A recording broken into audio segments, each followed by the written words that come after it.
Gracias, Catalina. Buenos días y quiero unirme a los agradecimientos por la concertación de este espacio vital para el momento de discusión en el que estamos.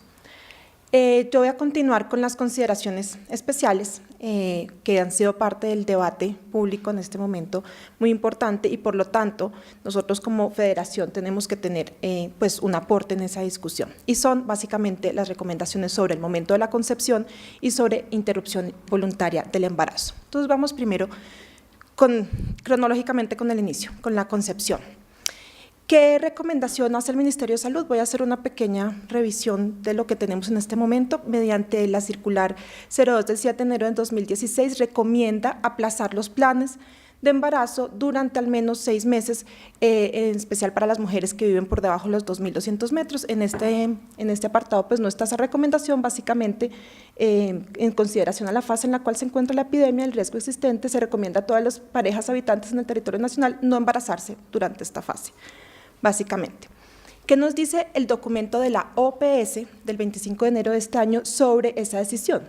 En cuanto a posponer el embarazo, conscientes de que el momento oportuno de una gestación es un derecho individual y depende de la valoración personal de cada persona, lo que se debe hacer, teniendo en cuenta la epidemia de Zika que existe en este momento, es informar a las mujeres sobre los riesgos, sobre lo poco que sabemos de los riesgos y sobre las medidas de protección personal y los eventuales riesgos a los que se expone en caso de una infección durante el embarazo.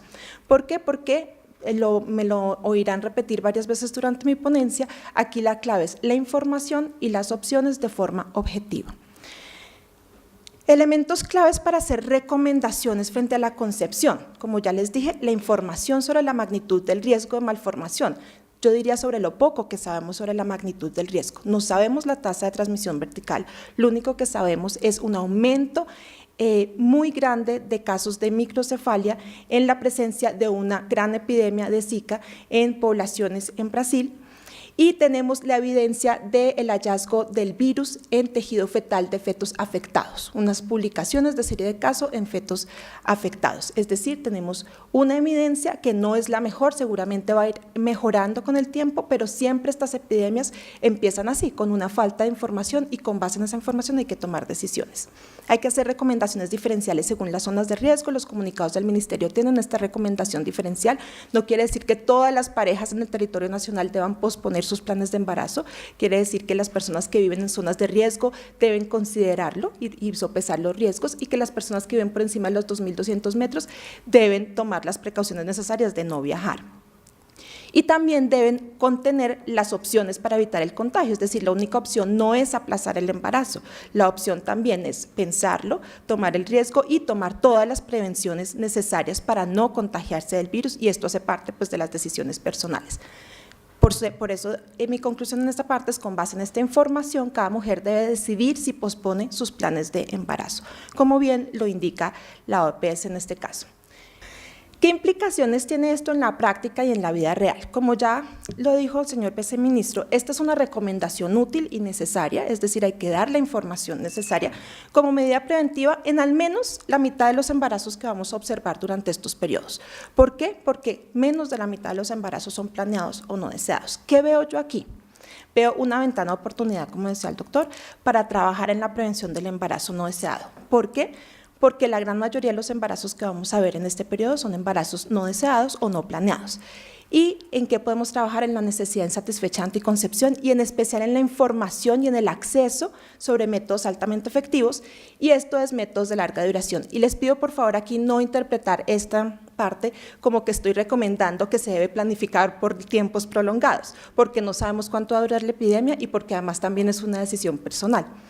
Estoy planteándolo por su alta tasa de efectividad, ya sea que se usen por 6 meses o por 10 años los métodos de larga duración. Estamos hablando aquí de efectividad y de demanda insatisfecha en anticoncepción. Por esta razón, siempre el camino de la recomendación de la concepción nos va a llevar necesariamente al camino del tema de la interrupción voluntaria del embarazo, porque por más información que entreguemos y recomendaciones que hagamos, la mitad de los embarazos que van a suceder en este momento van a ser no planeados, independientemente de la reflexión que haya hecho la mujer. Entonces, necesariamente tenemos que hablar de este tema. ¿Y qué tenemos frente a este tema? También es una compilación de lo que tenemos en este momento documentado. El Instituto Nacional de Salud en esta primera circular, o segunda, diría yo, del 24 de diciembre del año pasado, lo menciona tangencialmente al referir cómo los productos de interrupciones voluntarias de embarazo deben ser sometidos a estudio para tener los datos de confirmación diagnóstica. Entonces, pues lo incluye dentro de las posibilidades. El Ministerio de Salud nos da también unas pautas y ofrece unas opciones para las mujeres que deciden continuar su embarazo, como ofrecer la atención y orientación psicosocial a todas las pacientes, y para todos los recién nacidos hijos de estas madres nacidos con microcefalia, pues deben ser valorados integralmente. También obviamente habla de toda la gama de servicios que se deben ofrecer con ecografías seriadas, como ya nos dijo la doctora Catalina, a partir de la semana entre 18 y 20, y pues todas las opciones de tratamiento. Sin embargo, pues estas son las opciones para las mujeres que deciden frente al diagnóstico continuar el embarazo.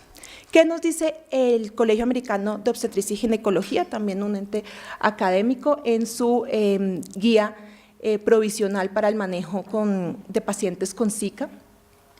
Nos dice que el manejo de las mujeres con historia de viaje a un área endémica de Zika, porque por supuesto allá no tiene un área endémica, requiere de todos los estudios diagnósticos si tuvo síntomas, y que se deben identificar los fetos afectados para asegurar una orientación adecuada de las pacientes, y la consideración de la terminación del embarazo o del parto en caso de que se requiera o de que se decida continuar, debe ir acompañada de una remisión efectiva a los lugares donde la persona se pueda atender de manera adecuada. ¿Qué nos dice la OPS? Porque también tiene su documento reciente acerca de la interrupción del embarazo, y dice que a partir de los casos reportados en Brasil se han iniciado estudios de investigación tendientes a caracterizar los casos y las potenciales afectaciones, porque vuelvo y repito, no tenemos totalmente claro el escenario, pero que en el marco de los derechos reproductivos es una decisión de cada mujer y su familia la interrupción del embarazo, y que los países cuentan con normativas y legislación específica sobre la interrupción del embarazo, es decir, lo deja en el marco de la normativa de cada país, y pues los sistemas de salud tienen que proveer la atención adecuada a la mujer y a su recién nacido en caso de continuación. Teniendo en cuenta que la OPS nos refiere al marco legal de cada país, quiero traer las recomendaciones del Colegio Real de Obstetricia y Ginecología en Inglaterra, que tiene una legislación muy parecida a la nuestra en cuanto a terminación del embarazo, en el sentido en que se permite cuando hay riesgo para la salud de la mujer y pues otras causales, no está totalmente despenalizado. Sin embargo, pues tiene un acceso amplio a la terminación del embarazo. Y nos habla como pues que cuando se identifican anormalidades cerebrales o neurológicas, lo más probable es que el pronóstico sea pobre, y que cuando existen las anormalidades, la opción de la terminación del embarazo debe ser discutida con la mujer. Yo quiero llamar aquí la atención de que no habla ni de recomendaciones, ni de qué se debe hacer, sino que debe ser discutida con la mujer. Y entonces vamos ya a nuestro marco legal, y en este sentido, tanto la mujer con antecedente de infección por Zika como cualquier otra mujer entra dentro del mismo marco legal. El Zika no cambia nada con respecto a las opciones que tienen las mujeres en este momento en Colombia. Y básicamente la recomendación ahí es la observancia del marco legal. La sentencia C355, que establece cuando que la mujer no necesita continuar su embarazo, no está obligada a continuar su embarazo cuando constituya un peligro para su vida o su salud, certificado por un médico, cuando exista la grave malformación de un feto que haya cambiado su vida, y bueno, la siguiente causal que tiene que ver con violencia sexual.